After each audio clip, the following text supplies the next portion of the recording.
and winner by rear naked choke, and new heavyweight Grand Prix champion, Pan Ams. If you haven't competed in jiu-jitsu before, it's a different experience. So it's really good to get your feet wet before a big event by doing local promotions and tournaments. So this past weekend, I was asked to fill in for a vacancy for the heavyweight championship with Combat Sports Coverage, which is a local promotion in Houston. And check this out. I got this bad boy. It's a pretty dope belt. It's way bigger than my waist, and I've actually never had a belt like this before, so pretty proud to win this. For this championship tournament, I was inside a 4-man bracket vying for the belt, and I went up against 2 other dudes who were in the heavyweight division. So we're talking about guys who were about 240 to 290, 300 pounds. I came into the match thinking that the majority of the conflict that I would have would be the stand-up portion, because with heavyweight guys, they just want to hold on to you and keep wrestling. But the moment you can take them down, it's a lot more manageable. Unfortunately for me, in both matches, I was able to take my opponent down and quickly circle to their back and go for rear naked guillotines. The finishes weren't as clean as I would like, but this has been the first tournament I've done in a long while, so I just wanted to rush and finish a choke at the moment I had a grip, as opposed to take my time and relax and find the right angle, which is really important. Practicing technique is essential because once you're inside a competition setting, it's second nature. But when you're in a competition, sometimes you just have to win, even if the technique is a little ugly. So that's what I did. I won a little ugly. I'm really glad that I did this tournament, mainly because it was a great practice bout for my upcoming no-gi Pan Am matches. And shout out to my boy Ibrahim, who filmed this footage for me and also coached me in my corner. So this guy was multitasking. I work out with this dude all the time. Together, we're gonna win Pan Ams at Purple and Blue. So how am I preparing for Pan Ams? What am I doing differently? Well, last year, I competed in the 99 plus division, which is 215 and up. This year, I'm competing in the 99 minus division, which is 215 and below.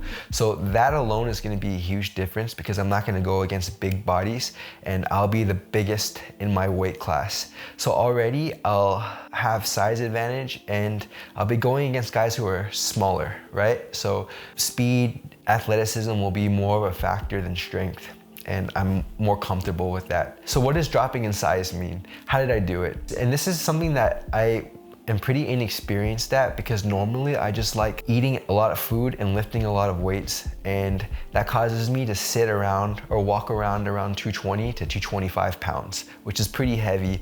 Right now I'm walking between 214 and 217. So in order to cut down from 225 to about 214, what I did was I started doing a lot more calisthenics. Calisthenics are body related workouts. So I've been doing a lot more pull-ups, bar dips, upside down, push-ups, and lunges. And honestly, I really like how I feel right now. I feel natural, I feel limber, I feel flexible, I feel like I'm a lot more acrobatic than before. And I haven't noticed too significant of a decrease in my strength, maybe about a 5 to 10% decrease, which honestly doesn't matter so much because I'm probably 20% more flexible than when I was 10 pounds heavier. And you know, this is kind of a journal for myself so that I can remember, because I'm bound to get back to 220, 225 during vacation because I love eating Korean barbecue and all you can eat restaurants. So to log what I did to get down to 215, and I'm telling this for myself so that I can remember in the future, is I would do a 1.5 hour session dedicated to cardio and calisthenics. So that would start off like doing 50 pull-ups and 50 bar dips. And then I would also do lunges. And that would take about 30 to 45 minutes. Once that's done, I'll go to the cardio room and I'll get a 3-mile jog in at about an 8 to 10 minute pace. If I'm really trying to push the pace, I'll go down to about 7 minutes, 15 seconds. And once that run is done, I'll finish off on the cycle or the spinning machine. That will be the cardio session, and that really helps me to feel lean and cut. I usually pair that with the light jiu-jitsu round days, the days where I'm spending time learning jiu-jitsu, not so much doing competition practice. So cardio and light jiu-jitsu, I pair together. On the alternate days, I'm lifting heavy and doing a lot of posterior chain centric workouts. And this is because when you're wrestling, when you're standing up, you're using your posterior chain to go for shoots and to stabilize your entire body to fight off your opponent. And the machine that I'm using a lot right now is the glute machine. And this is a machine where you're standing yourself out and you're lifting yourself up and down through your glutes and your hamstrings. And what I've noticed is I'm able to scrap a lot more without feeling like my back is going to give in. On top of that, I've been doing more deadlifts and more squats, medium to heavy deadlifts and squats. And when I say medium to heavy, I'm talking about like 225 to about 315. I stay within that range.